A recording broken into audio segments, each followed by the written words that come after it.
ఒక సగటు మనిషి ఊహించిన దానికంటే ఎంతో వేగంతో ఈ ప్రపంచం టెక్నికల్గా ముందుకు వెళ్తుంది. మనం ఇప్పటికే ఎన్నో టెక్నాలజికల్ ఇన్వెన్షన్స్ అండ్ బ్రేక్ త్రూస్ని అచీవ్ చేసాం. వీటిలో ఈరోజు మనం తెలుసుకోబోయే టెక్నాలజీని సరిగ్గా వినియోగిస్తే మరో 50 సంవత్సరాల్లో entire human civilisation in terms of intelligence and processing power next లెవెల్కి ఇవాల్వ్ అవ్వగలదు. ఎందుకంటే ఈ టెక్నాలజీ డైరెక్ట్గా మన మెదడుకి లింక్ అవుతుంది కాబట్టి. And that is brain computer interface. మన బ్రెయిన్లో ఎలక్ట్రికల్ యాక్టివిటీ ఉంటుందని తెలుసుకున్న దగ్గర నుంచి ఈ బీసీఐస్ మీద రీసెర్చ్ అండ్ డెవలప్మెంట్ జరుగుతూనే ఉంది. ఈ బీసీఐని 3 విధాలుగా మనం బ్రెయిన్కి కనెక్ట్ చేయొచ్చు. కనెక్ట్ చేసిన మెథడ్ని బట్టి స్పేషియల్ రిజల్యూషన్ అంటే క్వాలిటీ, ఇంకా టెంపోరల్ రిజల్యూషన్ అంటే ట్రాన్స్ఫర్ రేట్ డిపెండ్ అయి ఉంటుంది. నాన్ ఇన్వేజివ్ బీసీఐ ఈ మెథడ్ ద్వారా సర్జరీ అనేది అవసరం లేకుండా ఈఈజీ, ఎఫ్ఎంఆర్ఐ, ఎంఈజీ లాంటి మెథడ్స్ని యూజ్ చేసుకుని బ్రెయిన్ ప్యాటర్న్స్ని రీడ్ చేయొచ్చు. ఈ డివైస్కి బ్రెయిన్కి మధ్య ఎన్నో లేయర్స్ అడ్డుండడం వల్ల బ్రెయిన్ రీడింగ్లో నాయిస్ వస్తుంది. దీనివల్ల డేటాలో యాక్యురసీ కొంచెం తక్కువ ఉంటుంది. బట్ ట్రాన్స్ఫర్ రేట్ అనేది ఫాస్ట్గా ఉండటం వల్ల ఆల్మోస్ట్ ఇన్స్టాంట్గా బ్రెయిన్ రీడింగ్ని ట్రాక్ చేసుకోవచ్చు. కెర్నెల్ అనే సంస్థ హెల్మెట్ రూపంలో నాన్ ఇన్వేజివ్ బీసీఐని తయారు చేస్తే, న్యూరబుల్ అనే సంస్థ హెడ్ ఫోన్స్ రూపంలో తయారు చేశారు.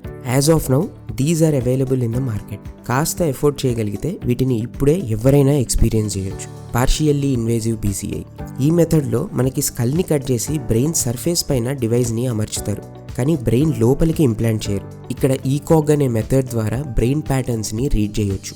ఇన్వేజివ్ బీసీఐ ఇక్కడ బ్రెయిన్ లోపలికి ఎలక్ట్రోడ్స్ని న్యూరో సర్జరీ ద్వారా ఇంప్లాంట్ చేయడం జరుగుతుంది.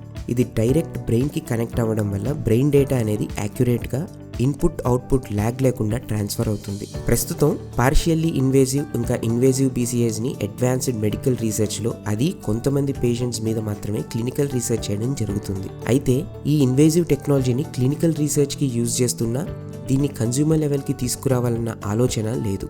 బట్ 2016లో ఈలాన్ మస్క్ ఈ డివైజెస్ని కన్జ్యూమర్ లెవెల్కి తీసుకురావాలనే మోటివ్తో న్యూరాలింక్ అనే సంస్థని స్థాపించడం జరిగింది. టెక్నాలజీ పరంగా న్యూరాలింక్ కొత్త ఏం కాదు. But what makes Neuralink a tech of the future is it's extremely precise engineering. Brain లోపల ఇంప్లాంట్ చేసే డివైస్ ఒక కాయిన్ సైజ్ ఉంటే దాని లోపల 1024 ఎలక్ట్రోడ్స్ ఉంటాయి. వీటి విడ్త్ హ్యూమన్ హెయిర్ కంటే తక్కువ ఉంటుంది.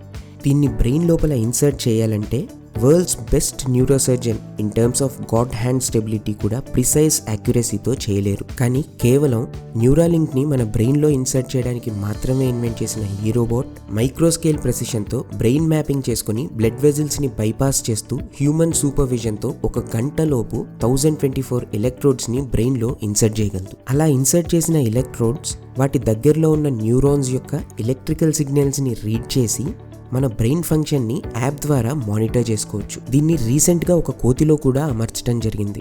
ఆల్దో ఇలాంటి ఎక్స్పెరిమెంట్స్ 20 years బ్యాకే చేసిన ఈ న్యూరాలింక్ అనేది completely wireless and have 10 times more number of electrodes compared to other technologies. దీన్ని మొదట పెరాలిసిస్ వచ్చిన పేషెంట్స్ మీదే క్లినికల్ ట్రయల్స్ చేసి ఆ తర్వాతే కన్జ్యూమర్ లెవెల్కి తీసుకురావడం జరుగుతుంది. అసలు ఈ బీసీఐస్ ద్వారా ఎట్ ప్రెజెంట్ మనం ఏమేం చేయగలమో ఇప్పుడు తెలుసుకుందాం.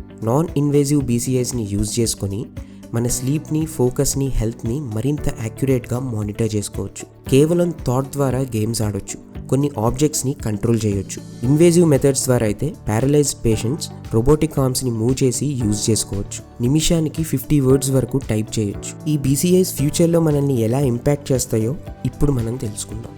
2025 నాన్ ఇన్వేజివ్ బీసీఐని AR/VR హెడ్సెట్స్లో ఇంప్లిమెంట్ చేసి యూజ్ చేయడం జరుగుతుంది. ఇన్వేజివ్ బీసీఐ పైన హ్యూమన్ ట్రయల్స్ జరుగుతూ ఉంటాయి. BCI market will be $2.8 billion 2035. Non invasive BCI అనేది దాదాపు అందరి దగ్గర కామన్ డివైస్ అయిపోతుంది. ఇది హెల్మెట్ అండ్ హెడ్ ఫోన్స్ రూపంలో మారిపోతుంది. ఇంటర్నెట్కి కనెక్ట్ అయిన ఏ డివైస్నైనా మన బ్రెయిన్తోనే కంట్రోల్ చేయొచ్చు. Gaming and entertainment will reach new heights.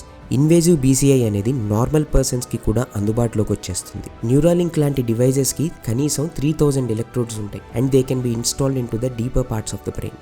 Brain net ద్వారా థాట్స్తో కమ్యూనికేషన్ పాసిబుల్ అవుతుంది. 2045 we can record dreams in 1080 resolution. అలా రికార్డ్ అయిన డ్రీమ్స్ని we can rewatch, rewind and reconstruct into our own film or a game. Infrared లైట్ని చూడొచ్చు, feel అవ్వచ్చు. సౌండ్ని colours రూపంలో experience చేయొచ్చు. సైకెడెలిక్ స్టేట్ని ఒక్క బటన్ క్లిక్తో యాక్టివేట్ చేసుకోవచ్చు. మనం ఇవ్వాలనుకునే అవుట్పుట్ని రెండర్ చేయడానికి తప్పితే కంప్యూటర్తో పెద్దగా అవసరం ఉండకపోవచ్చు. ఒక చిప్ని బ్రెయిన్లో పెట్టుకోవడం అనేది సర్వసాధారణం అయిపోతుంది. ఒకవేళ ఏజీఐ కనుక మనకి ఎదురు తిరిగితే These brain-machine interfaces will be one of the humanity's last stand against artificial general intelligence. మనకు తెలియకుండానే మనం నాన్ ఇన్వేజివ్ సైబాగ్స్గా మారిపోతున్నాం. మొబైల్ ఫోన్స్ ఇంకా ఇంటర్నెట్ అనేవి మన బ్రెయిన్కి ఎక్స్టెన్షన్స్ అయిపోయాయి. 2020లో ఉండే ఎథిక్స్ 2040లో ఉండకపోవచ్చు. ఇప్పుడు ఎలా అయితే non invasive mobile phone common అయిపోయిందో అలానే ఇన్వేజివ్ బ్రెయిన్ కంప్యూటర్ ఇంటర్ఫేస్ రానున్న ఫ్యూచర్లో అంతే కామన్ అయిపోతుంది.